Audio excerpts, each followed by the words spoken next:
The aim of marketing is to know and understand the customer so well the product or service fits him and sells itself.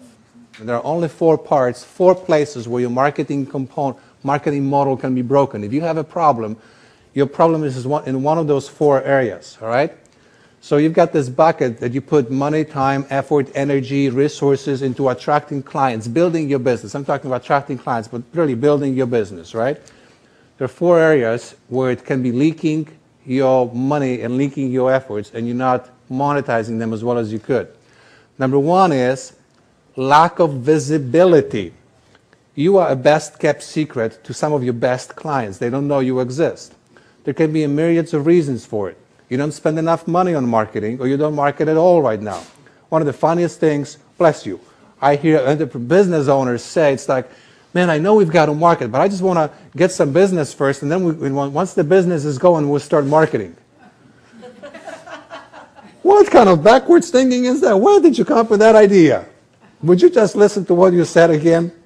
I have no business, therefore I cannot do marketing because I've got to get more business. Well, how are you going to get more business if you don't do any marketing? It makes no sense to me. I tell you how I'm going to do it. I'm going to get another certification course on how to do better at what I do. Really? Try again. Okay, I thought it would be funny with this audience, but I guess it wasn't. All right, so you're doing nothing, you're doing too little. You may be in the wrong market completely. You may be, if you're advertising, maybe you're advertising in the wrong places. If you're networking, maybe you're going to the wrong groups. All right? Well, for whatever reason, people are not seeing you. They're not hearing you. They're not aware you exist. The second leak is interest. You know, for those of you that are still networking, or you have a large group of people you associate on a regular basis, you can probably relate to the fact that people know you, they like you, they communicate to you on a regular basis, and yet if you were to ask them to tell you what you do, they have no clue. They never asked you to do business with them and help them in their lives or companies, even though you could. And yet the conversation never got down to business. They're likable, you have great conversations. How many of you ever went to a networking meeting more than once or twice or 3 times, and you were running into the same person, you had great conversations, and yet it never ended up picking interest on their part about, hey, you're a great person, what can you do for me? Got that? So again, what are some problems for this? You may be in the wrong target market. You may not have clearly identified and expressed and communicated what I call your hub, H-U-B, hot, undeniable benefit of working with you. You may have no credibility, so they kind of view you as a nice person. They may even have an idea of what you do, but they don't believe you could do it for them. Therefore, they don't trust you. Not enough to have a conversation. Hey, I would love to give you some of my money if you can do your magic for me. All right, that's really what you want. You want them to just say, hey, I've seen you out there, I want to have a conversation. I'm willing to pay you some money, tell me what you can do for me. That's the part where it breaks. It doesn't happen. They are aware of you, they're seeing you. They may be reading your articles and newsletters if you're sending some stuff out right now, but for some reason they're not crossing over. It's like, yeah, they're great readers, they open my newsletters, but so what? Nothing happens. Well, where's the disconnect, all right? Maybe your offer is weak in here too. There's nothing to take you up on. They don't know you haven't told them that there's a next step. You haven't told them, hey, listen, I know we like each other and we never talk about business. I just wanted to throw that out there for you to just file in your mind. I do work with people like you and companies like yours. We do some fantastic things. If at any point you want to explore this, here's how you would need to do that. Just wanted you to be aware of how the process works. Maybe you never educated them what you want them to do. And they're not naturally outgoing people to take that action on their own. Number 3 is conversion. They now have expressed interest. They came to you and said, hey, I have my checkbook right here. And I'm prepared to write you a big fat check for your services. I just want to have a conversation of how it's going to work out. And then you and your brilliance managed to butcher it so badly that they take the checkbook back with them, okay? And as you were all excited thinking, man, this is going to be a great client, you're going home with no money in your pocket, thinking, how the hell did I manage to talk them out of doing business with me, right? Has it ever happened to any of you? It happened to me, all right? Poor sales skills. You don't know how to have a decent conversation.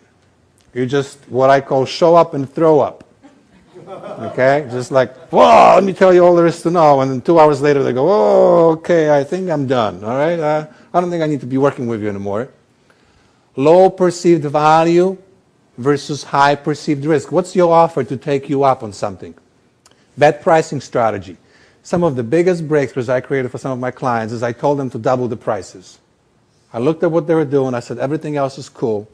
Start charging double. And just like that, people all of a sudden, they were having all sorts of objections. Now that the price was different, they would just say, okay. Because sometimes, a lot of the times, people will look at your price, that must not be good. Number 4, retention. This is the last area of the problem. Now, you acquired your customers, but for some reason, they're working with you for a month, 2 months, and they're jumping the ship. What's the problem? Maybe your offer wasn't structured well enough, it didn't explain what the program is, and they were disappointed. Okay? So maybe poor communication in terms of what they get versus what they actually received. Maybe the quality of the program and the service that you deliver isn't quite what you promised. Okay? So you overpromised or oversold and underdelivered. So you have to start thinking, if your clients are not staying with you long enough, what's not working? How can you make them stay longer? What can you deliver to them that's more impactful, that's more valuable? And the only person that can answer that question is your actual clients. So now conceptually, if you've got 4 areas of problem, there can only be 4 areas to fix it, right? It's like this puzzle you put together. And if you look at your marketing, if you start looking at, am I really in all 4 quadrants? Am I doing activities in all 4 quadrants? And if you are, chances are you have a growing business. If you aren't, then you will see what needs to be fixed. The first one is, are you doing enough things to attract new people into the loop? The leads, the value seekers, information seekers that want to be exposed to what you're doing, all right? Then if you are, do you have methods in place currently that are working well, that are proven and tested, that are converting? Leverage. Once I have those clients, what am I doing to explode the level of business I'm doing with them? Am I offering them other products or services? Am I inviting them to do other things? All right, so are you leveraging your clients? Are you having mechanisms in place to ask for referrals? And then there's retaining. You know, what am I doing to just do something a little extra, a little special that maybe wasn't promised, but it's appreciated?